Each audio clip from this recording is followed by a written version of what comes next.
دوسری باتیں کرنے سے پہلے میں یہ بھی ذکر کر دوں کہ بعض دفعہ بعض بچوں کی طرف سے بھی اور بڑوں کی طرف سے بھی یہ پیغام ملتے ہیں. کل ایک فون بھی ملا تھا پاکستان سے, فون نہیں, کل پیغام خط کے ذریعے کراچی سے کوئی دوست لے کے آئے تھے. اس میں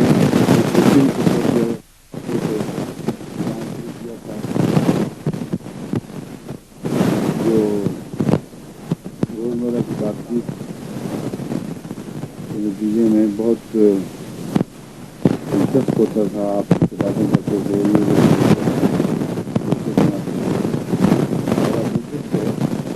آپ نے اپنا مزاج بھی بدل دیا ہے اور مسلسل یا کبھی ہومیوپیتھی یا کبھی مولویوں کے متعلق قصے اور بہت ہی سنجیدہ مضمون شروع ہو گئے ہیں.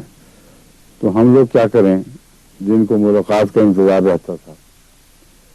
ان کو میرا جواب یہ ہے کہ میں جو ملاقات کے لیے اس قسم کی باتیں کرتا ہوں بے تکلفی سے, اب بھی مثلاً کر رہا ہوں, وہ تو صرف آپ کو تھوڑا سا دلاسا دے کر پیار کے ساتھ اپنے ساتھ چلانے کا ایک طریقہ ہے, اور اپنی ذات میں وہ مقصد نہیں تھا. ہمارے مقصد بہت اوپر, بہت بلند اور بہت دور کے سفر طے کرنے والے ہیں.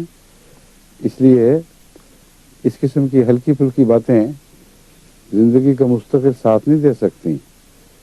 جو ہمارے فرائض ہیں ان فرائض میں سے سب سے اہم فریضہ یہ ہے کہ جماعت احمدیہ اور حضرت مسیح موعود علیہ السلام کی صداقت کا پوری بھرپور طاقت کے ساتھ دفاع کریں.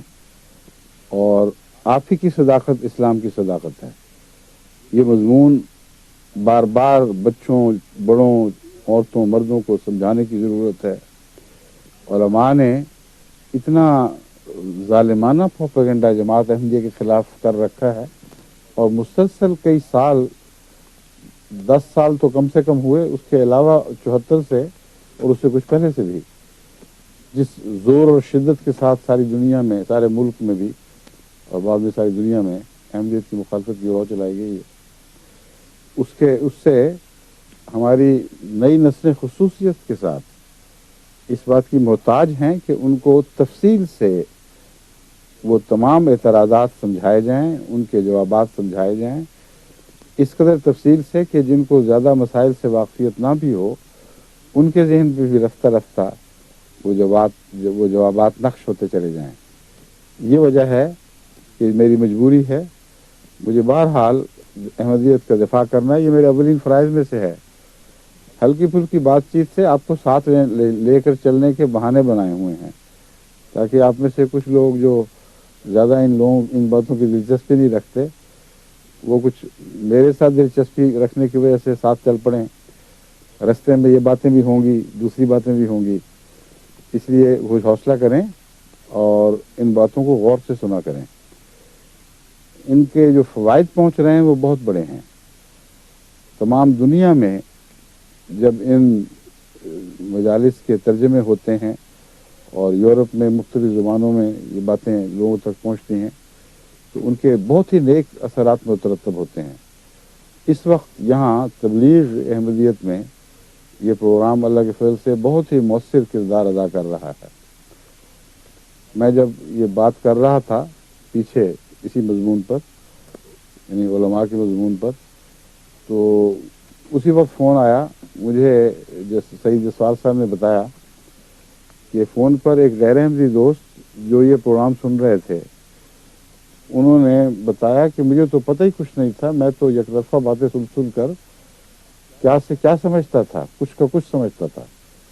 اور وہ کہتے ہیں وہ باتیں کرتے کرتے رو پڑے, یعنی فون پر ہی برداشت نہیں کر سکے, رو پڑے کہ میں کہاں بھٹکا رہا ہوں. اب میں نے یہ باتیں سنی ہیں تو میں نے فیصلہ کر لیا ہے کہ میں اپنے بیوی بچوں کو, سب عزیزوں کو ساتھ لے کر مسجد میں آؤں گا اور وہیں ان کا بیعت کا ارادہ ہے. یا اگر بیعت کے لفظ انہوں نے نہیں بھی کہے تو ظاہر یہی تھا. اب آگے اللہ تعالیٰ کی جو مرضی, ان کو اللہ تعالیٰ توفیق عطا فرمائے. تو یہ تو ایک صرف نمونہ میں بتا رہا ہوں. بہت دور دور سے, یہاں تک کہ ہندوستان سے بھی وہ لوگ جو مسلمان بھی نہیں ہیں, ہندو ہیں، عیسائی ہیں، دوسرے سکھ بھی ہیں، وہ بھی یہ پروگرام سن رہے ہیں. اور بنگلہ دیش میں بھی ابھی زیادہ انٹینا تو وہاں دور دور تک نہیں ہے، لیکن جماعت میں انٹینا لگنے کی وجہ سے غیر ہندی وہاں بھی آتے ہیں. اور سندر بن میں بھی یہ مجلسیں لگ رہی ہیں، جو بہت ہی خوبصورت ایک جگہ ہے.